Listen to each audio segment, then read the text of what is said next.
There are different ways that you can zone quilt depending on where you want to start on your quilt or the quilt type that you have.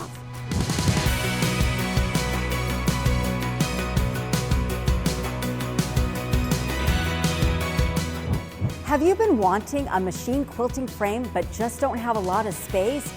Or maybe you've been wondering, what is zone quilting?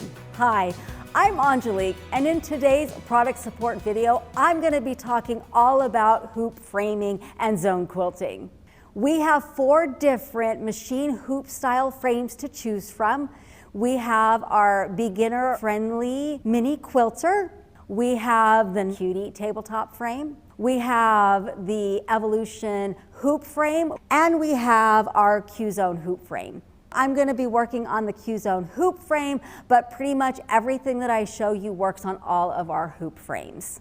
So what is a hoop frame? Well, a hoop frame is a way to help you manage your fabric without the footprint that a larger rolling frame does. So it allows you to basically do any size quilt in a much smaller area through something that we call zone quilting. The hoop frame, instead of having a rolling bar, you just clamp into the different areas and you sew that particular area.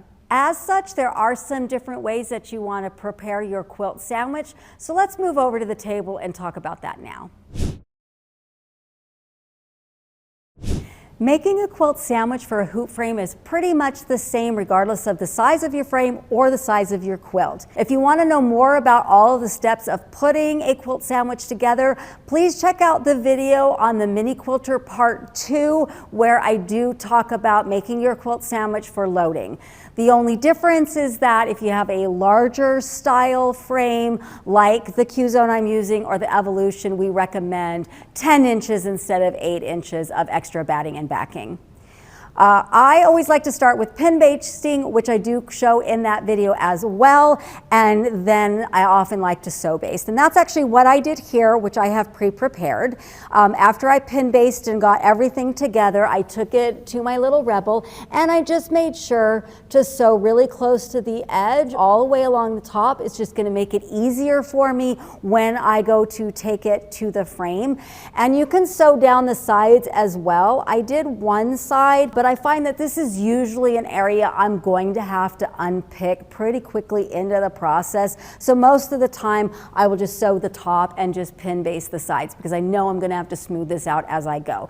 Sometimes there's just not enough extra fabric for the batting and backing depending on the size of your quilt. So having that 10 or 8 inches that I mentioned is just really not feasible. And that's where the optional leaders come in. So I have on here pre-started the optional leaders. You're still going to need some space, so you need a good couple of inches. I've got plenty here so that when I do get this on the frame, I will be able to start quilting at the top. If I put my leader on way too close to this, then I'm still not able to get my top quilted. You can pin these down using straight pins or quilting pins like I like to use because I always poke myself when I use straight pins. And I'm going to show you how to go ahead and put your leader on. With a hoop frame, it's much easier to put your leader on your quilt and take it over that way versus a rolling frame in which you can pin it actually at the frame. So you want to get it as straight as possible, and you want to do it just the same way that you would do if you had a rolling frame. When you put your leader on, you want to find the center of your leader and the center of your quilt. Now I've already done all of that. It's just going to make it easier as you're moving, and you don't want to cut your hoop frame leaders because you're going to do various sizes of quilts, and that's why it's best to leave it in the full size that it is. So as you can see, you're just going to basically make sure that it's smoothed and straight, and you want to make sure to pin through the layers.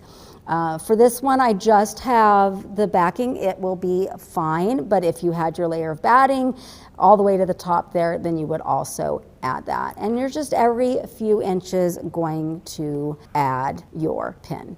Right? And I'm going to need one more pin, so I'll finish that up, and then it's ready to take to the frame. Loading your hoop frame takes a little bit more forethought as to where you want to load it to get started. So one of the first things that you want to do is get an idea of where your area is in terms of where the start point for quilting would be. So what you want to do is you want to take your machine, you want to move it back and all the way to the left. And then you want to move it forward so you can see, are your wheels or anything going to run into the side? And so here I've got a run in, so I'm going to bring it over to the right a little bit. And so now I know that for my left side, my needles here, I need it to be about here. And so what I've learned on this frame, that I am pretty close to the furthest elastic clip that we have here, is a good thing. One of the other things you can do is mark your clamps. That will also help you remember where to get started. So now I know where I want to get started. I'm just going to go ahead and move this out of the way, and you want to take off all of your clamps. All right, so I'm going to start, because I do have this rope that's part of the leaders, as kind of starting and tucking this through, because it obviously won't go underneath your hopping foot, and then carefully tucking my fabric quilt sandwich and everything underneath that so it doesn't get caught. And I'm just going to carefully pull this direction. Again, remembering about where I need to be, and I can always move my machine to make sure where I need to be. So this is a pretty good starting place for me. So I'm going to try to kind of remember where I am here. Now I need to think about the top part where I want to get started on my zone. And so you usually need a good 1.5 inches from the take-up bar that you have from the top of your quilt sandwich. So I'm going to move this first one up so I can kind of move. This is all the way, so I want to make sure I'm out a little bit, and then I know I'm going to have plenty of room to get started. So that's looking pretty good that way. All right, so once I've got it pretty nailed in, I want to put my first clamp on. Take-up rail clamps on this one have a little hook area for your bungees, very similar to the mini quilter as well, have those kind of bungees. So you want to make sure that this is facing you or facing in. So once I get this where I want it to be, I'm going to clamp that first one down. So that first one's going to be the most important for me to get started. All right, and now I just want to make sure as I put the other top ones on that the rest of my quilt is straight. So I'll do my center one next, and I want to make sure that this is nice and flat as well.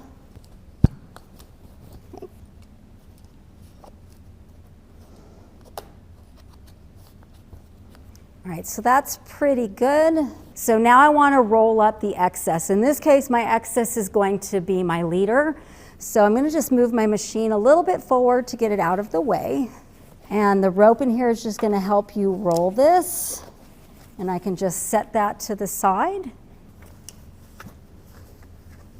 And now I'm ready to use the elastic and take this around and clip that on to the edge. And you're going to do the same thing if it's just your excess quilt, whatever excess material you have, just so that it's out of the way. If you don't do this, then when you go to move your machine and you're doing your free motion, it's going to cause drag and you're not going to love your design.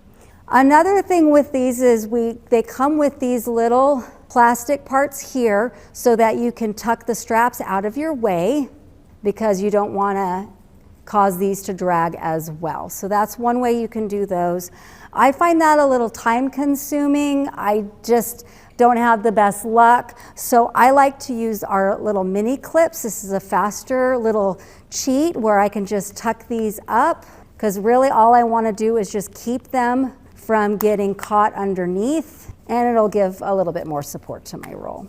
Our mini clips come in 2 sizes. They come 1.5 inches, which are the small blue ones, up to 2 inches as your roll gets bigger. And I just find them a great way to be able to manage fabric or store fabric in between. So I highly recommend those as well. Now, if you're using a different hoop frame, like you're using our cutie hoop frame, the management system for the take-up rail is a little bit different. Instead, you have this little loop here the coil, and so you have it this way on that frame, and then your excess gets clipped around this. But this is what's going to help maintain that for you. If you're using the Evolution hoop frame, these are the clamps that come with that. It has this little attachment here, so your excess fabric or whatever goes in that, and then this just sits on top of it and keeps it out of the way. So that's just a little bit differences in how those work in our other hoop type frames. Next, we want to add our front rail clamps. So we are floating, so that means we just have the excess going over the top here. And though I have basted here, I want to make sure that all my layers that are going over the front bar are nice and smooth.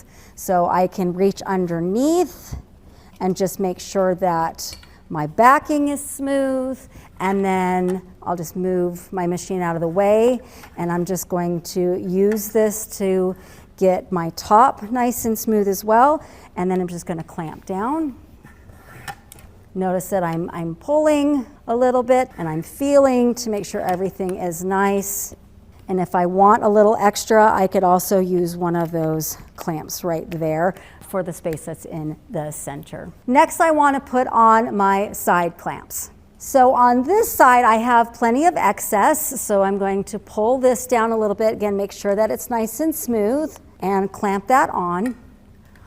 On this side, I don't. So there's two different things that I can do. I can use the bungees that do come with your frame, and you would just simply put these upside down and attach the bungees, but I want to show you using the leaders. The leaders come with the front and one for the bottom. I won't be using the bottom because I have plenty of fabric, so you do have it for the top and the bottom, and they have short ones for the sides. So it comes with two for the sides because you only need a little bit that you have to clip at a time. So you're simply going to take this, you're going to lay it over on the side so that it's going to overlap. And then you're just going to pin it down just like we pinned down the top one. And if you need to move your machine, feel free to do so. I'm going to go through all of the layers that I have.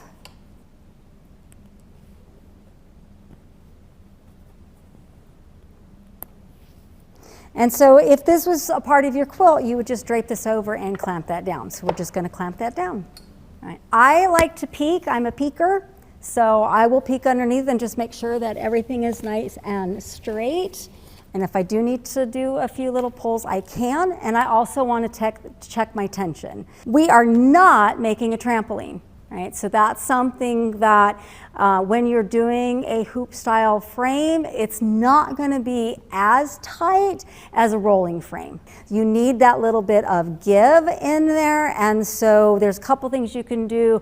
We talk about the penny test. I don't have a penny on me, so I will just do the finger test. So basically, poke your finger, and if you can grab the tip, you're good. It's going to have a little bounce, but I don't want it to be so tight that it's going to cause tension issues. It's going to cause thread breakage, stuff like that. So that's why you want to be there. One of the things I like about a hoop frame is that if I did get it a little too tight, I can always just pull down a little bit here and get it to loosen up a little bit because of the way it's clamped on. Okay, so we're pretty much at this point ready to quilt. But before we do that, we need to know how much space do we have to actually quilt. So you have in the features something that's called toolbox and something that's called measure. And so I'm going to get this up as far as I can go, remembering where I'm going to catch stuff. And I'm going to reset my origin. And then I can measure down. And I get just under 13 inches of quilting space with the 16. So now I know exactly how much space that I have with my roll coming towards me, all right? I can do the same thing going to the right, and I'm going to take it over. And now I know how much space I have that way, which is a little over 37 inches. This is going to be important for when we get to start thinking about how do we want to quilt this based on the zones. Another great feature is the edge warning. It's again in the toolbox. I'll go to the edge warning and I can set those same locations where my actual quilt is. As far as I can quilt up this way. So I will set that and I will set it in the bottom, and then it will tell me, which is really, really helpful for when I'm quilting on a hoop. So if you are thinking about a hoop frame and one of our machines, I highly recommend getting one of the Elites because you do have that edge warning in there. It's just gonna make it a much easier experience because you'll know exactly where you need to stop on that.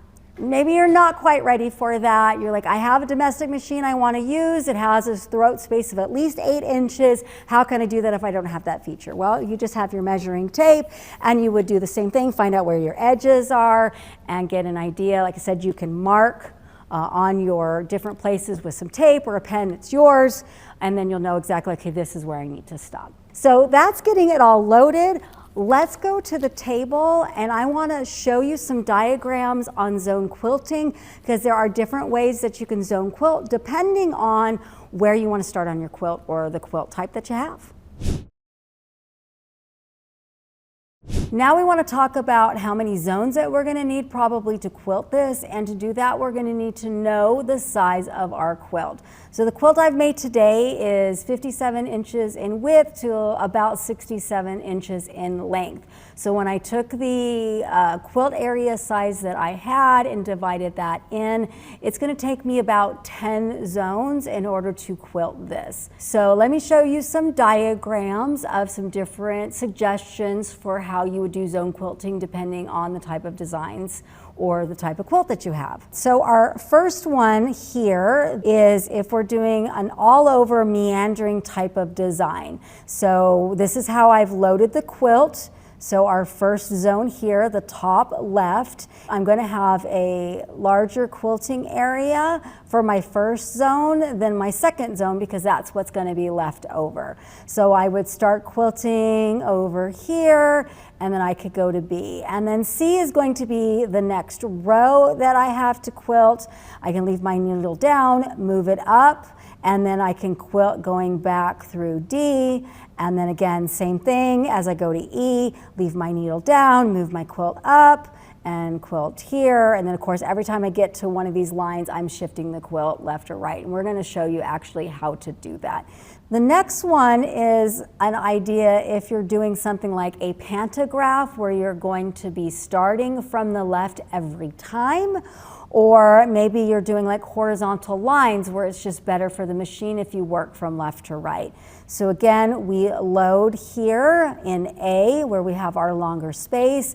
We follow whatever our pantograph design is or our straight lines. And then when we get to section B, this is when we're going to shift our quilt. And then we continue that design over there, whether it be the pantograph or the lines. If you are doing something like horizontal lines, then you would stop, maybe make a little marking with an erasable pen, fasten off your threads, so do a few of those stitches to really lock them in, cut off your threads, and then move to the next area that you want to do there. The next one I have in this diagram is about what if the design I'm doing is more vertical. Starting up in the left corner, I would then work this way, and then as I run into my space here, I'm going to move my quilt all the way down first, and then when I'm ready to start what's left of my quilt, which I have here marked as F, I'll then go back to the top and move it to the new quilting area, and then again start here and work my way down. So that works very well for different types of vertical designs that you may want to do on your quilt. And then the last one I have here is, what if I have something that has a very center-focused look to the quilt? I may actually want to start in the center. So this is where I actually have my first quilt zone. So I'm not going to use necessarily my whole quiltable area because I want my design to be consistently down the center. And so you want to work from the center out. So I would load my quilt in the center and then smooth out working to B and then C, and then come back and maybe do D and E. And then, okay, I want to move on to the center left side or the center right side. And again, I'm going to move up and down. Keeping that in mind, you may want to choose not to do any sew basting because it's going to be difficult to know when to remove that and may cause you some issues. So pin basting is probably your best option, so you can take those pins out as you go. Just be really careful when you're quilting that you don't sew over your pins. Now that we know which style that we're going to do, which is going to be the all over meander, we're ready to head back to the machine and double check that everything is ready to go. I'm back at the frame, so now I want to do some last minute checks before I actually start stitching. One of the first things I want to do is make sure that all my cords are free to move and I don't get any drag. So I'm just going to move my machine back and forth and around and make sure that all those cords are nice and not caught in anything. And so I'm not having any issues there. The next thing I also want to do is I want to check the height of my take-up rail to my machine. Right now it's a little high, as you can see. I can get my whole hand in there and move that around, and I only want to be able to just get my fingers underneath there. So adjust that. All of our hoop frames come with an option to do so. And make sure your frame height is the same on both sides. And then just do another double check that you still have movement. You do need to be able to easily move. You don't want to create any drag.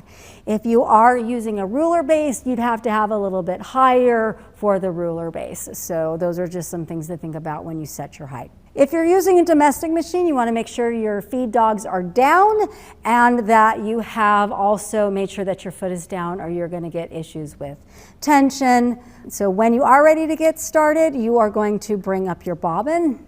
So a nice single stitch, we'll get a hold of that, pull that up and hold it. Go ahead and drop your needle, and now you're ready to get started quilting. And so I'm going to quilt in my first zone. Once I finish my first zone, I'm going to show you how to move to that zone B. So we're starting in zone A.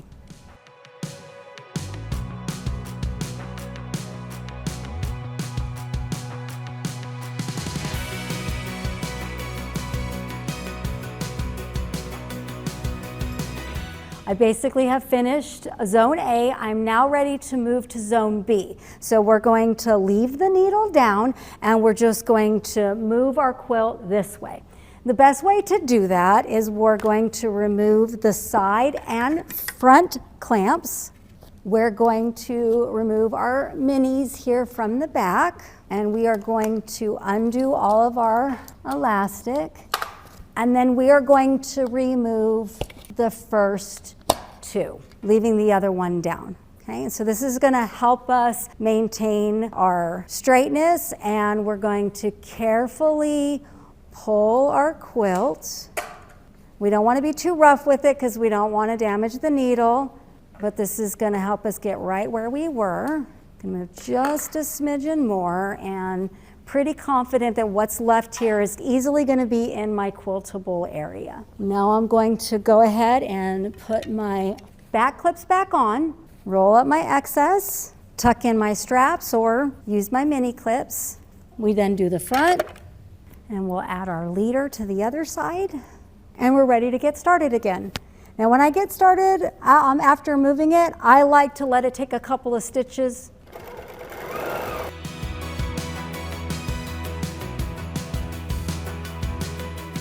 All right, so I've pretty much finished zone B. I'm now ready to move on to zone C, which is going to be right below this one. So it's very similar to when I moved from left to right, only now I'm going forward, and so I'm going to need to remove all of my clamps. So just like before, I left my needle down. And so I know where I want to get started, and this is also going to help me make sure that I only move the quilt where I need to. So I can move forward, and notice that I'm using my machine to help me. And if I want to, I can go ahead and move this way a little bit more, since I had over moved it to get to my zone B. Again, I want to make sure I give myself a little bit of space, so a good 1.5 inches to start, based on kind of how big my roll is going to be right now is going to be plenty. And then I'm going to take my first clamp and I want to put it in the middle. Now I'm ready to put my other clamps on. So I'm going to pull all of this so it's nice and straight. Get that under there. Then I'll do the other side. And just like before, we're going to roll up our excess. Front next. Remember to smooth out your quilt. And as needed, your optional leader. Check that tension and you're ready to continue. Again, anytime I stop, I like to take a few stitches right there in that spot before moving on. One of the things that you do want to check as you start moving this up is your space underneath here. You are going to need to move that as this gets a little bit larger so that the machine can clear that. As you can see, I'm getting towards the end of my quilt. I only have a couple of rows left, so probably about 4 more of my quilting areas, give or take. And you're probably noticing that my roll back here is getting a little big. And this is one of the things that I see questions about all the time is what do you do when your roll gets really big? Now, for me, I'm using an actual long arm machine with the 16. And so I don't have issues with it, you know, running out of space up here. But if you're using a domestic machine, you won't have this much space, right? So you might kind of find like, now it's in the way, it's causing some drag. So there's a couple of things that you can do. One is you can kind of roll this more forward off of the back here so that you have a little bit more space. You can also not roll it as tight. That will limit how much space you have from quilting here, because as you can see, I've lost several inches. Like this is kind of where I was starting. And now this is where I have to start. So that is a tremendous amount, but you know, it's convenient. It's easy to kind of, you know, just take and use a couple more zones if you need to. Another way, and it's actually my favorite way, is to flip my quilt. And this is actually one of the great benefits of a hoop frame is you're not stuck in this is the top and this is the bottom. The top and bottom is really up to you and how you decide to load it. So let's go ahead and take the whole thing off, remove my quilt, and I'm going to flip it upside down so that now my bottom becomes my top. Now, if I don't have a lot of area like I do on this one, then I would go ahead and put my leader back on, okay? But I have plenty of extra here, so I don't have to add the leader. I also love these little mini clips for just holding my quilt while I'm adjusting it, so I don't have to have the full clips on yet until I get to where I want to be. Now you want to consider basting your quilt. Once you take it off and you're flipping it, go ahead and really smooth that out and pin base down here. I think I'll pin base after I get the quilt on. So I'm going to get it in that start position, and then I'm going to do what I did before, which is basically just start putting my clamps back on.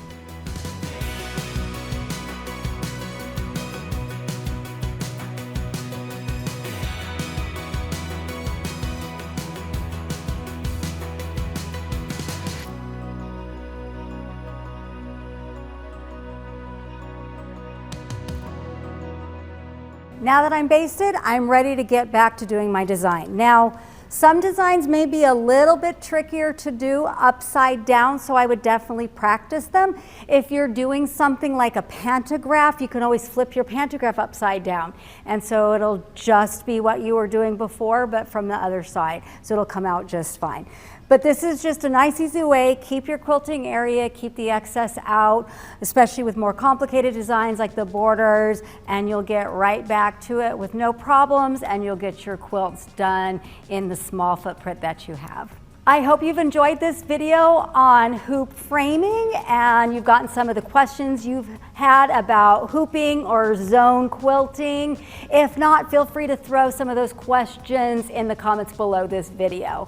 If you're wondering what hoop frame is right for you, just contact our sales folks. You can give them a call or email them at sales@graceframe.com. They'll be happy to walk you through and help you pick the one that's going to work best for your budget and your space. In the meantime, I would love to see what you've done. If you already have a hoop frame at home, love to see some of your work from hooping. I'm gonna get back to hooping, but I would love it if you would like and subscribe to our YouTube channel. Until the next time I see you, I do hope that you sew with love and grace. Bye-bye.